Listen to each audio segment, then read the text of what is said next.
In June of 2001, a group of citizens, community leaders, and public officials came together to talk about where would Orange be when the year 2010 came to a close. And that day it was decided that if Orange is going to have a renaissance, it's going to begin in the Valley neighborhood. While the Valley neighborhood had a ton of challenges, it also had some important assets. It's got a train station, a commuter rail station with service to New York City in under 45 minutes. It had vacant factory buildings. This was once called the hat-making capital of the world.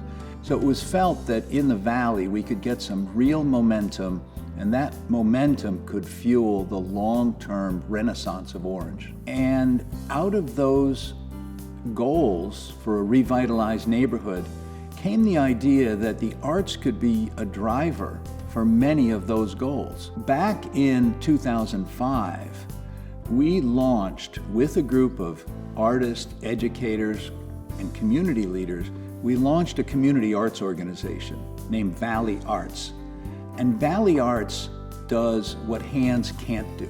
Valley Arts is the cultural boots on the ground, if you will, of this particular area.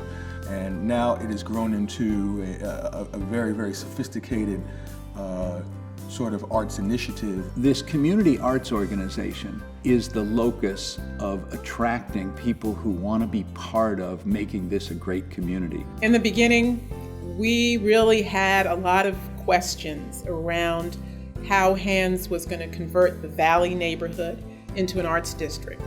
But I must say that after 10 years of working with Hands, their vision for the Valley, turning it into an arts district, has really come to life. I lived in Orange my entire life, and I've watched different areas of the neighborhood change, and the Valley has made the most significant change with the development of so many arts-based resources for young people and for just community to just kind of get better. And I saw a group of talented, ambitious individuals here that wanted a future in Orange, and they wanted to figure out how they can cultivate the young people that were already here in relation to the efforts that Hands and Valley Arts were doing. So I was very inspired by that. You can actually be a part of a neighborhood like this that's still growing. So with Hands, I learned that anything was possible. The essence of our work, and the thing that I've found the most exciting, and I should say most surprising, is that this is a community engagement project more than anything else. Bringing people together, finding artists who lived in our community, we didn't even know about them. They were going elsewhere to be with artists. Finding all the young artists in our middle school and high school who, once we created space for them, flocked to us. Some children, young people in these communities, they thrive off being able to express themselves creatively through art, through music, through dance, through so many other styles of expression.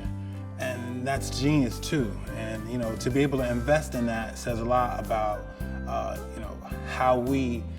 what we value in community. Hands has committed to not only expanding the housing opportunities here, but also has been very, very committed to what some of us in the space call arts-driven community development. A lot of us are here because of the unique opportunity that relationship provides for most of us. Just working with Hands and the leadership at Hands and Pat Morrissey has also been quite a learning experience for us in terms of the strategies that are used to really, push forward a vision of revitalization.